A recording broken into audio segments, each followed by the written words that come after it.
Vi skal høre det. Ja. Hvordan var det at lave lyd på Solgårdens Drenge? Jamen, der sker i hvert fald, jeg ved ikke, altså, der er mange forskellige ting, som der sker. Altså, det er ikke sådan, det er sgu ikke ligesom at gå sådan ned i parken eller sådan noget, hvor man bare ser sådan normale mennesker og sådan noget hele tiden. Det var sådan, nærmest som at gå ind i sådan, læse en bog eller sådan noget, så gå ind i fantasiverdenen sådan, og så opleve de her fantastiske drenge, Danny, Bjarne og Silas, ja, deres måde at være på. De har en fantastisk personlighed. Aron, hvordan var det at spille Danny i Solgårdens Drenge? Jamen, jeg er naturligt skabt til, at det skulle være lidt anderledes. Mor sagde altid, Aron, du er speciel. Men nu fandt jeg helt ud af, hvad det faktisk betød. Men jo, det var en sjov oplevelse. Det var også meget rørende, at de gad vælge mig frem for alle de andre, der også søgte ind til Danny-rollen.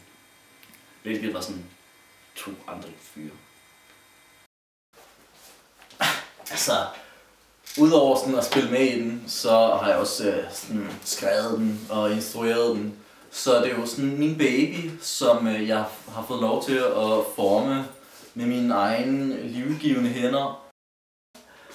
Nikolaj, hvordan synes du, det var at være med i Solgårdens Drenge?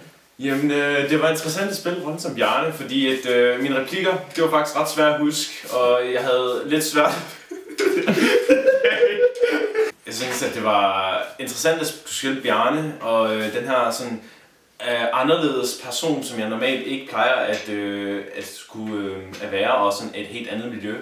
Og alle de replikker, jeg skulle huske, det var faktisk et rigtig hårdt arbejde, og vi var igennem nogle kurser, også skuespillere, for at skulle sådan hjælpe os med noget tankehejs, for at kunne huske de replikker, og sådan nemmere at kunne artikulere dem til publikum.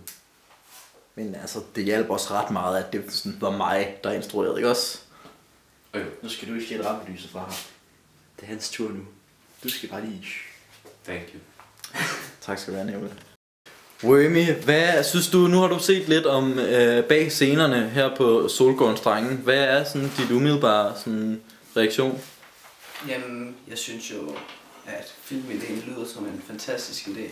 Og jeg kan virkelig godt lide ideen med, at der er nogle mongoler, der stræber efter at blive rockstjerner. Det er virkelig en fantastisk idé, som jeg slet ikke kunne forestille, at Joachim finde på. Generelt miljøet, det har været fantastisk her. Det er bare været generelt fantastisk at være her. Det synes jeg. Det lyder fandme godt, Wormy. Tak skal du have, fordi du gad være med. Selv tak.